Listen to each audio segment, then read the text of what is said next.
I am here with Kurt Ritsema. Kurt has received a call from Bethel Christian Reformed Church in Waupun. If you follow these Classis Wisconsin weeklies, you've seen Roger Sparks on here before, who was an STM for them. And now we get to meet Pastor Kurt. So, Pastor Kurt, I'll just let you take it away and introduce yourself to the Classis and go from there. Sounds great. Thanks, Zach. Yeah, excited to be here. A little bit about myself is been in the world of youth ministry for the past 22 years. It's been great to be doing that, and never really felt like youth ministry was going to be the step into a senior pastor position. Just thinking as youth ministry as being what I was called to. Graduated from Reformed Bible College back in 2003, I think it was when I finally did it. But started serving my first church in 2001 in the Holland, Michigan area. Was a youth middle school director there. Served a church in Pella, Iowa, where I spent half of my life. Served at Park Christian Reformed Church back in Holland, Michigan. For 5 years, and then just most recently spent 12 years at Grass Cup Christian Reformed Church in Holland, Michigan as well. So yeah, I already have to interject because 22 years in youth ministry is almost unheard of. Yeah. To be honest, I actually wanted to retire from youth ministry. I wanted to be that guy. I wanted to be that 65-year-old, 70-year-old dude that was just like still loving life, and for all case and purposes, not to say I wish I could have, but I realized that God interjects and he says, I have different plans and purposes for you. And it was actually a trip to Israel back in 2017 with Ray Vanderlaan that really just kind of opened that door to something more, something different. And I was actually working full time at a furniture store, and over half of my youth ministry years have been bivocational. Wow. In construction, working at a furniture store. And realizing that I really wanted to be in full-time ministry and to impact adults, and now with the word of the Lord, and actually went to the church and said I would like to be hired full-time. And that's the one thing about being kind of successful as a part-time person. It's hard to break into that full-time world at times, but God knew that point to say, like, no, I want to send you to seminary. And I knew that if they said no, I was going to go to Calvin. So started there, and then actually a year later, Grass Cup came back and said, "Hey, about that, we'd love to have you on full time," and started as the connections pastor role, and really learned a lot more about ministry in that role, and ultimately serving, during that 5 years, both full time student and full time ministry, but learning a lot. Had an opportunity, like I said, to serve at 4 different churches and underneath 6 different senior pastors, and that really, all of that. What I gleaned was been able to be added to the basket of what I can draw now from as a senior pastor, and my family's been supportive of that. And let me talk a little bit about my family. Hold on, because there's the other thing that I found really right on. You said I didn't want to treat it as a stepping stone. Yeah. And sadly, I mean, that's the way that a lot of people in youth ministry treat the position. And there was some it's gotten better now, but at one point when I started youth ministry, it was like the average youth director, youth pastor was in their role for like a year and a half. Mm-hmm. And in my experience, I did hardly any counseling or any real deep discipleship for the first 3 years, because students don't know you. Yeah. And they're like, I have this thing I want to work through with. I'm not going to talk to the guy I just met. And so I wonder if you had that same experience, in your different stops. Like, did it take you a couple of years to kind of really make connections with students, or did that happen pretty quickly for you? I think given my personality, it happened pretty quickly. I think as you jump into a situation, you want to be personal right away. You want to connect with students, and you want to find ways to engage them in the life where they're at. And so I think early on, finding those relationships. And I think that's also what made it hard to leave each of those places. Sure. You've got deep connections. Develop those relationships. Yep. And ultimately, lastly, at Grass Cup for the last 12 years, which was a real blessing for learning ministry in so many ways. And I'll be the first to admit that, I don't know everything about ministry, and there's a lot of areas that I still have a ton to learn in, but as you have relationships with students, even some of them for 7 years, from middle school all the way through high school, and they experience a loss or a death or struggles, you end up doing a lot of family ministry, and you do a Yeah, lot of right. counseling, and I think all of that has enabled me to at least kind of like learn through that process of what it will be like to pick up some of those roles as a now in pastoral Yeah. ministry. So I cut you off from talking about your family. Go ahead. Yeah, no, that's okay. Totally. I love talking about ministry.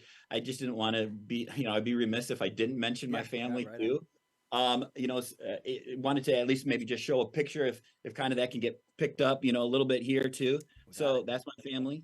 My oldest, Hannah, is in the Navy there, and actually, I have my three older children are all in the military. So my oldest, Hannah, is in the Air Force, stationed over at Andrews Air Force Base. My daughter Ashley, she's with the Army in the infantry, stationed over in Colorado Springs.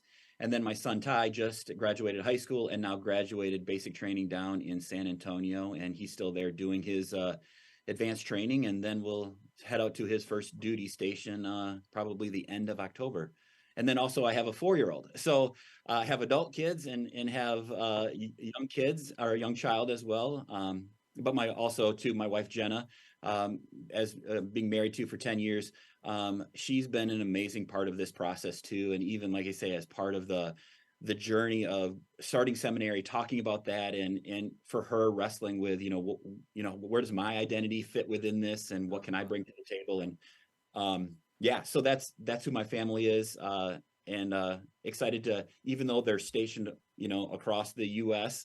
And here in Waupun, Wisconsin, I know that God is like involved in each of their lives in different ways and preparing cool things for them as well Yeah. too.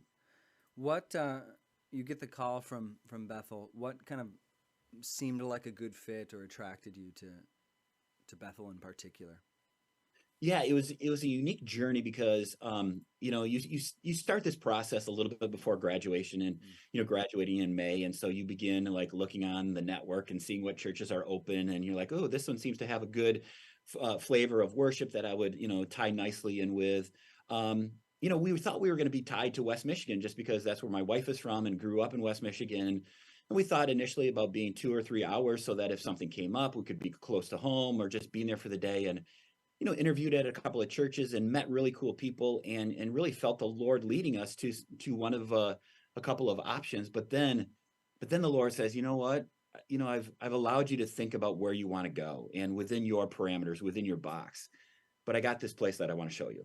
It's about 5 hours away.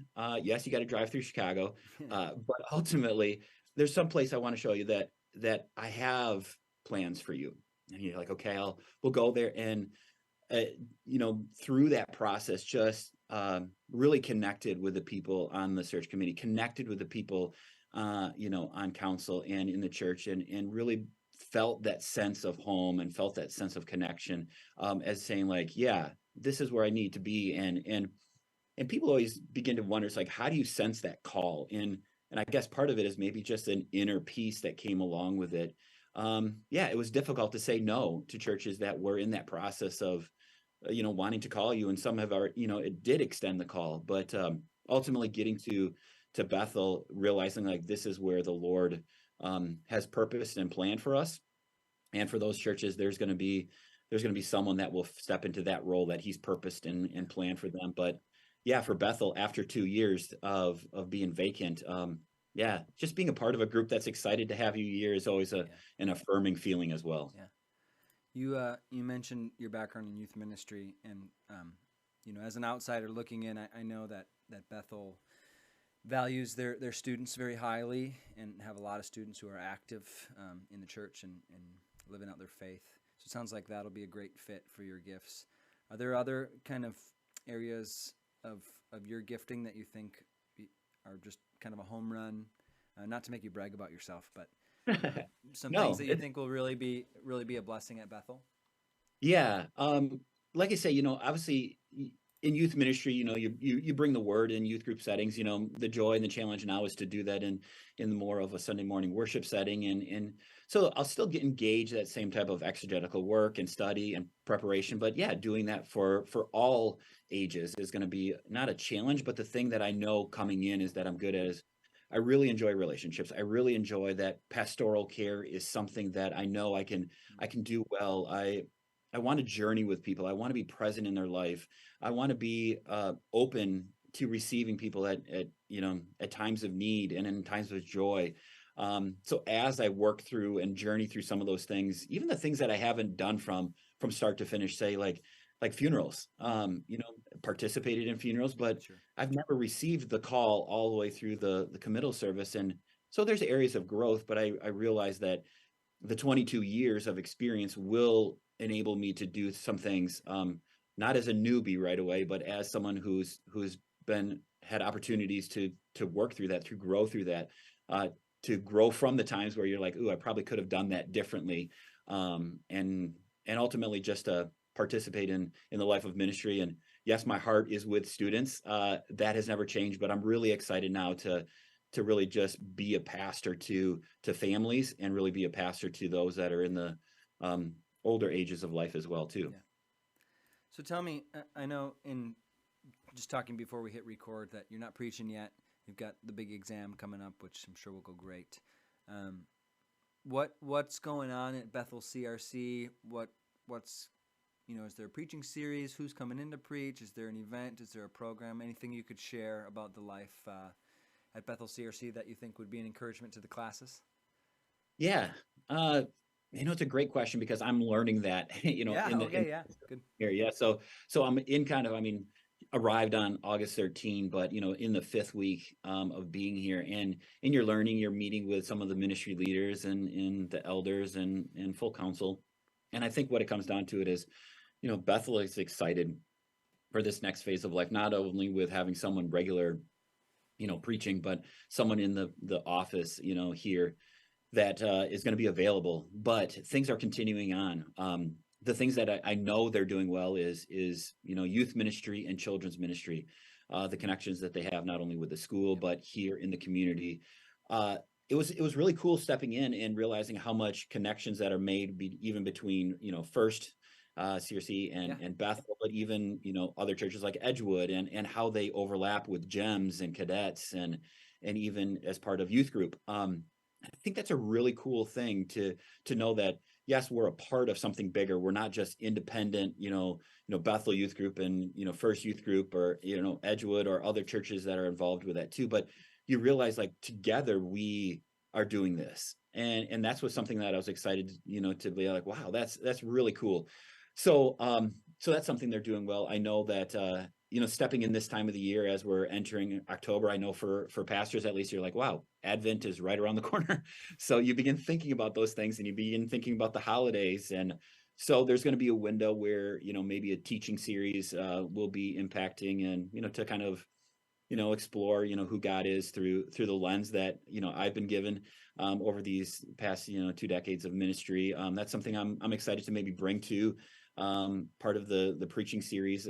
Not yet determined what that will be, but ultimately knowing that God has that in store. But actually Sunday is when we're kicking off the children's ministries and student ministries this week.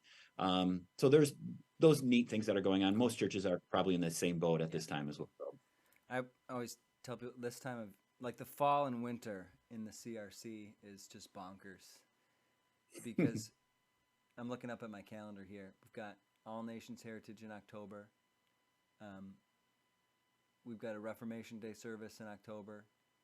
And then November is World Hunger Campaign for 3 weeks, Thanksgiving service, and then you're right into Advent. So it gets busy fast. Yeah. But really exciting things. So I'm thankful for the CRC. Anything else? That's not a very good journalism question. No. I think the unique thing for me is, it's not a position where I'm coming in just to be installed and starting right away. And, I have, all of these, senior pastor level stories to talk about. It's like, for me, this is a blank canvas. And I know that as I connect with other, churches within the Classis, as Bethel does, I'm excited to see how this canvas gets filled up with, my involvement with the Lord's leading here at Bethel, starting this fall, again, with my participation. And I guess as I sit here, I'm just sitting in a chair of gratitude. I'm sitting in a chair of excitement. I'm sitting in a chair of anxiety. All of those things wrapped up because there's so much newness, and yet I'm serving a church that's been around for a while. You know, they're active in the community, so it's not like I'm coming in to start initiatives. I'm not coming in to be an initiator of things. It's like, no, I get to jump right in with what you're doing already, and that's a cool place to be as someone who's also being, you know, ordained as well. Yeah. Again, as an outsider looking in, Bethel's a really healthy place, doing a lot of good ministry. So I think they'll bless you, you know, as much Yeah. as you bless them, in many ways. I also hope that, you know, as you being an outsider coming into the Classis, that you find the same of Classis, Wisconsin, that we're a healthy place doing good ministry. We've got our struggles and we've got things we could certainly do better, but I think we've made a lot of strides in connecting our churches and our congregants through stuff like this and some restructuring. But Hmm. I'm sure you'll fit in great. Yeah. We'll be Yeah. praying for you.